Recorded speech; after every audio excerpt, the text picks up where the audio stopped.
Welcome to Europe, land of love and dislike, Europe. From the Eiffel Tower piercing the sky to the ancient Colosseum, it's a continent bursting with culture, history, and let's be honest, enough regional cheeses to make your head spin.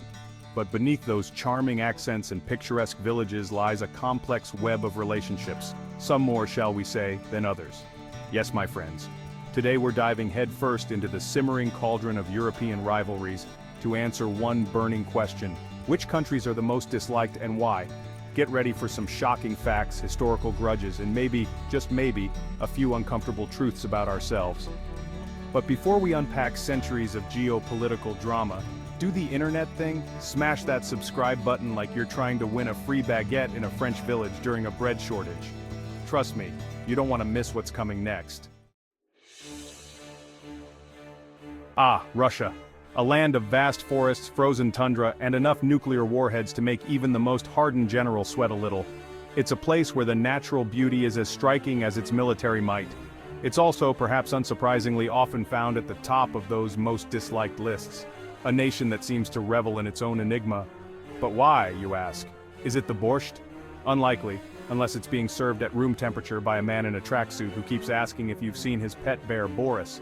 The real reasons are far more intricate. No, the reasons for Russia's frosty reception are a bit more complicated. They are deeply rooted in history and politics. Think centuries of territorial disputes, a complicated relationship with the West, and a certain fondness for, shall we say, assertive foreign policy. This has shaped the global perception of Russia over the years. Let's be honest, from the Crimean annexation to election meddling allegations, Russia under Putin hasn't exactly been winning any popularity contests lately. These actions have only added fuel to the fire. It's like that friend who shows up to your party, drinks all your vodka, and then tries to annex your living room. Bold, audacious, and somewhat unwelcome. You might respect their boldness, but you're not exactly thrilled about inviting them back next year. The unpredictability is both fascinating and frustrating, but let's not forget, Russia also has a rich cultural heritage, from Dostoevsky's novels to Tchaikovsky's ballets. These contributions to art and literature are undeniable. It's a land of contradictions, capable of both breathtaking beauty and bone-chilling ruthlessness. A place where the sublime and the severe coexist. So is Russia truly disliked, or just misunderstood? Well, that's a question for the ages, my friends. The answer might lie somewhere in between. But one thing's for sure, you don't want to get on their bad side, or Boris's for that matter. Tread carefully, and always keep an eye on your vodka. The United Kingdom. Land of warm beer, questionable dental hygiene, and a truly baffling obsession with queuing. It's also, rather unfortunately, become synonymous with one particularly divisive word: Brexit. Yes, the UK's decision to leave the European Union has caused quite a stir, both at home and abroad. It's like that couple who's been together for years, constantly bickering but somehow making it work. Then, one day, they announce they're getting a conscious uncoupling and everyone's left wondering what went wrong. Brexit has strained relationships, fueled political turmoil, and left everyone wondering if they need to update their passports. It's safe to say that the UK's popularity has taken a bit of a nosedive since the referendum, but let's not forget, the UK is also home to Shakespeare, the Beatles, and a truly impressive collection of tea cozies. They've given us Monty Python, David Attenborough, and the world's most awkward national anthem. So, will the UK ever regain its former glory? Only time will tell. But in the meantime, let's all raise a lukewarm pint of bitter and toast to the enduring weirdness that is Britain. Chapter 3. Germany, economic powerhouse, social pariah, Germany, land of efficiency, precision engineering, and a truly impressive array of sausages. They've given us Beethoven, Goethe, and those little gummy bears that somehow manage to be both delicious and vaguely unsettling. So why, you ask, are they on this list? Well, my friends, it all boils down to one thing: power. Germany is without a doubt the economic powerhouse of Europe. They've got the euro, the industry, and a seemingly endless supply of sensible shoes. And while that might sound great on paper, it's led to some resentment from other European nations. Imagine you're at a potluck dinner and Germany shows up with a perfectly roasted goose, a case of craft beer, and a spreadsheet detailing the optimal seating arrangement. Sure, everyone's impressed, but they might also be a little intimidated, maybe even a tad resentful. Germany's economic dominance, coupled with its sometimes rigid adherence to rules and regulations, has earned it a reputation for being a bit, shall we say. It's like that friend who always insists on paying for dinner, but then criticizes your choice of appetizer.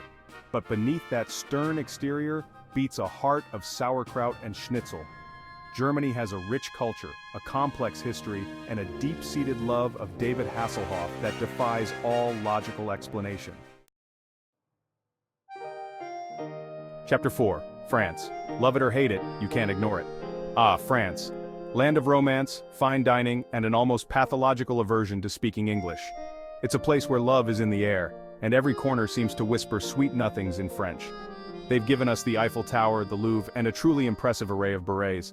These iconic symbols are just the tip of the iceberg when it comes to French culture. So why, you might ask, would anyone dislike them? Well, my friends, it's complicated. The French have a way of sparking intense emotions, both positive and negative. France has a certain je ne sais quoi that can rub people the wrong way. It's an intangible quality that is both alluring and, at times, infuriating. It's a potent cocktail of cultural pride, historical significance, and a seemingly unshakable belief that they make the best croissants in the world, which, let's be honest, they probably do. Imagine you're at a party and France walks in, impeccably dressed, speaking fluent French, and carrying a baguette like it's a fashion accessory. It's hard not to be impressed. Sure, they're effortlessly cool, but they also might make you feel a little self-conscious about your own outfit, your inability to conjugate verbs properly, and your sad store-bought bread. France's cultural influence is undeniable, but it can also be a bit overwhelming. Their flair for style and sophistication can make the rest of us feel like we're always playing catch-up.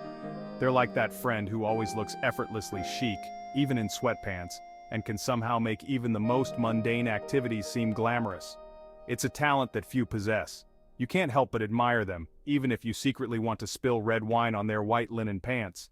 It's a mix of envy and admiration that many feel, but beneath that sophisticated exterior beats a heart of buttery pastries and existential philosophy. The French are as deep as they are stylish.